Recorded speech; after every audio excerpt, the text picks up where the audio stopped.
குரு வணக்கங்கள். வாழ்க வளமுடன். பக்தி கிளிட்ஸ் நேயர்களுக்கு எனது அன்பு வணக்கங்கள். நான் உங்கள் டிஎன்ஏ மற்றும் பிரசன்ன ஜோதிடர் சுப்ரஜா சுரேஷ். இன்னைக்கு ஒரு முக்கியமான ஒரு தலைப்பை பத்தி தான் நான் பேச வந்திருக்கேன். நம்மளுடைய பிரபஞ்சத்திலே ஒரு முக்கியமான ஒரு கோள்களுக்கு நம்ம பயப்படுறோம் அப்படின்னா அது நம்மளுடைய சனி பகவான். ஏன்னா சனி பயிற்சினாலே எல்லாரும் பயப்படுவாங்க. அடுத்தபடியா யாருக்கு நம்ம பயப்படுவோம் அப்படின்னா நம்மளுடைய ராகு பகவானை பத்தி தான். இப்ப ராகு எந்தெந்த பாவகத்துல நிக்குது, என்ன மாதிரியான லக்னத்துக்கு அது செயல்படுது, பாதகாதிபதியா செயல்படுதா இல்ல அதிர்ஷ்டத்தை கொடுக்குதா? ஏன்னா நீங்க எல்லா கிரகத்தையும் எங்க இருக்குதோ அதை நம்மளால ப்ரெடிக்ட் பண்ண முடியும். ஆனா ராகு மட்டும் அந்த ப்ரெடிக்ஷன் கொண்டுட்டு வரும்போது நிறைய குழப்பங்கள். ஏன்னா அவரே பாத்தீங்க அப்படின்னா எந்த பாவகத்துல இருந்து எப்படி கொடுப்பாரு. ஸோ அவருடைய ஆண்டு காலங்கள் எல்லாம் ஒரு 3 வகையா பிரிச்சு அந்த 3 வகையா அவர் எப்படி கொடுப்பாரு, என்ன மாதிரியான பார்வைகள் அவர் செயல்படுவாரு அப்படிங்கிறது இதை ரொம்ப டிப்பிக்கலா. அது மட்டும் இல்லாம அதை கரெக்டா கணிச்சு அதை சொல்லும் போது அதே மாதிரி பண்ணணும் அப்படின்னா அந்த ராகு கொடுக்கக்கூடிய அந்த காலங்கள், ராகு கொடுக்கக்கூடிய அந்த விஷயங்கள் எல்லாமே சூப்பரா அதை நம்ம பயன்படுத்திக்கிட்டோம் அப்படின்னா ராகு போல் கொடுப்பார் இல்லை அப்படின்னு சொல்லுவாங்களே, அந்த ஒரு விஷயத்த நம்ம எடுத்துக்கலாம். ஸோ இன்னைக்கு இந்த 2026 மேஷ ராசியிலிருந்து மீன ராசி வரைக்கும் இப்போ நிறைய பேர் நம்ம சொல்ற கருத்துக்களை நீங்க எப்படி எடுத்துக்கணும் அப்படின்னா இது பொது கருத்துக்கள். ராகு இந்த பாவகத்துல இருந்து இப்படி எல்லாம் செய்வாருங்கிறது பொது. உங்களுடைய ஜாதகத்துல ராகு எந்த இடத்துல இருக்காரு அப்படின்னு சொல்லணும். இப்ப உதாரணமா இப்ப ராகு நம்மளுடைய கோச்சாரத்துல 11ஆம் இடத்துல இருக்காரு. இப்ப நீங்க ஒருவேளை ஒரு லக்னமா இருந்து உங்களுடைய லக்னத்துல இருந்து 2ஆம் இடத்துல ராகு இருந்தாருன்னா அப்படின்னா அந்த 2, 11 கனெக்ட் பண்ணி தான் அந்த சுய ஜாதகத்துல பார்த்து சொல்ல முடியும். அப்போ நாங்க பொதுவா சொல்லக்கூடிய இந்த கோச்சார கருத்துக்களை நீங்க அண்டர்ஸ்டாண்ட் பண்ணிட்டு உங்களோட சுய ஜாதகத்தை பாருங்க. பார்க்கும்போது அது ஒரு தெளிவான விளக்கம் கண்டிப்பா கொடுக்க முடியும். அதே மாதிரி ராகு அப்படிங்கிறது யார் அப்படின்னா அவர் ஒரு நிழல் கிரகம். அவர் ஒரு போகக்காரகன்.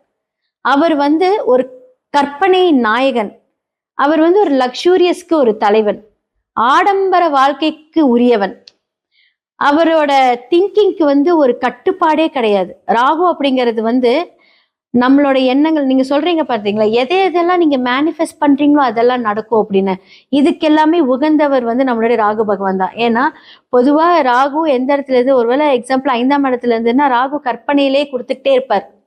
நிறைய எண்ணங்களை தோண வச்சுக்கிட்டே இருப்பார். அப்போ அந்த ராகுவோட மேனிஃபெஸ்டேஷன்ல எது பெஸ்ட் அப்படிங்கறத நம்ம எப்படி தெரிஞ்சுக்கிறோம், எந்தெந்த பாவங்களுக்கு அவர் எப்படி செயல்படுறாரு அப்படிங்கறது இப்ப நம்ம பார்த்திடலாம். மேஷ ராசி முதல் மீன ராசி வரை ராகுவோட பலன்களை பற்றி நம்ம பார்க்கலாம். மகர ராசி மற்றும் லக்னக்காரர்களுக்கு ராகு 2ஆம் இடத்துல இருந்து என்ன மாதிரியான பலன்களை கொடுக்குறாங்கன்னு நம்ம பாக்குறோம்.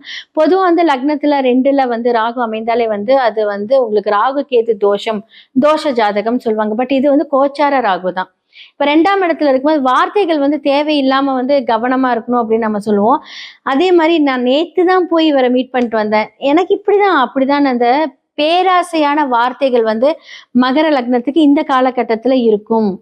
அப்போ உங்களோட விஷயங்களை நீங்க வெளியே சொல்லவே கூடாது. நம்ம என்ன பண்ணுவோம் அப்படின்னா, நம்ம கஷ்டப்பட்டு முயற்சி பண்ணி ஒரு விஷயத்துல சக்சஸ் கொண்டுட்டு வரும்போது நம்மளுடைய வார்த்தைகள், ஆசை வார்த்தைகள் என்ன ஆகும் அப்படின்னா மற்றவங்களோட பார்வைக்கு இப்படிதானே இருந்த இவனு இப்படி ஆயிட்டா அப்படின்னு யோசிக்கக்கூடிய அளவுக்கு அதை கொண்டுட்டு வந்துடும். அப்ப என்ன ஆகும் அப்படின்னா அது கந்திஷ்டி ஆகும், அது பிரச்சனையாகும். அது மூலியமா உங்களுக்கு வாக்குவாதங்கள் வரும். ராகு ஆசையை காமிச்சு மோசம் பண்ணக்கூடிய ஒரு கிரகம்னே சொல்லலாம். அப்ப அந்த ஆசை வார்த்தைகள், நம்ம ரொம்ப ப்ரைடா பேசுறது, இதெல்லாமே கொஞ்சம் குறைச்சிக்கோங்க. உங்களை பத்தின விஷயங்கள் கொஞ்சம் சீக்ரெட்டா வச்சுக்கிட்டீங்கன்னா ரொம்ப நல்லது. ஆனா வார்த்தைகள் மூலியமா ராகு அதை கெடுப்பாரு. அதே மாதிரி 8க்குரிய சூரியன் இப்ப லக்னத்திலே இருக்கிறதுனால தலை சம்பந்தப்பட்ட பிரச்சனை, அதே மாதிரி வயிறு சம்பந்தப்பட்ட பிரச்சனை. 8ஆம் இடம் அப்படிங்கிறது இப்ப பைல்ஸ் ப்ராப்ளம். இது எல்லாமே ஒரு தேவையில்லாம ஹீட்டா எதுவுமே எடுத்துக்காதீங்க. இதெல்லாமே கொஞ்சம் ஜாக்கிரதை. உங்களோட ஹெல்த்தை கண்டிப்பா நீங்க கேர் பண்ணிக்கணும். அதே மாதிரி உங்களுக்கு மகர லக்னத்துக்கு 11ஆம் வீடு பாதகாதிபதியும் இப்ப லக்னத்துல உட்காந்துருக்கு. அப்போ செய்கின்ற செயல்கள், தேவையில்லாத விரயங்கள் இப்ப பாத்துக்கிட்டே இருந்தாங்கன்னா உடல் ரீதியான விரயங்கள் உங்களுக்கு நடந்துகிட்டே இருக்கும். ஒரு ட்ரீட்மெண்ட்டுக்கு போய் உட்காடுறீங்க, ஏன்னா 12ஆம் இடத்து அதிபதி போய் அழகா போய் வக்கரம் ஆயிட்டாரு. அப்ப தேவையில்லாத மருத்துவ செலவுகள் இந்த மகர லக்னத்துக்கு இந்த காலகட்டத்துல ஏற்பட்டுக்கிட்டே இருக்கும். அப்ப நீங்களே போய் நான் சில பேர் நான் உடம்ப குறைக்கிறேன், நான் ஒரு ட்ரீட்மெண்ட் எடுக்கிறேன், இல்லை நான் வந்து குழந்தைக்காக ஒரு ட்ரீட்மெண்ட், மருத்துவ செலவுகள் ஜாஸ்தியா இருக்கும் இந்த காலகட்டத்துல. அதே மாதிரி கண் சார்ந்த பிரச்சனைகள் இவங்களுக்கு எல்லாமே இருந்திருக்கும். இதெல்லாமே வந்து நீங்க சரி செய்துக்கோங்க. நீங்க எந்த விஷயத்தையும் இழுத்து போட்டுக்க வேண்டாம். கரெக்டா 3 வேளை கரெக்டா சாப்பிடுங்க. 2ல ராகம் இருக்கும்போது கவனம் தேவை. அதே மாதிரி இப்போ உங்களுக்கு வந்து சனி பெயர்ச்சி வந்து உங்களுக்கு மாறப்போகுது. 7.5 நாட்டு சனி முடிய போகுது. முடியிற தருவாயில இருக்கீங்க. அப்ப இனி அடுத்தது உங்களுக்கு எல்லாமே சூப்பரா இருக்க போகுது. ஆனா ராகு இன்னும் 2ல தான் இருக்கு. அப்ப தேவையில்லாம பேச்சை மட்டும் கண்ட்ரோல் பண்ணுங்க. சனியோட பார்வையிலிருந்து விலக போகும்போது உங்களுக்கு அனைத்துமே சூப்பரா இருக்க போகுது.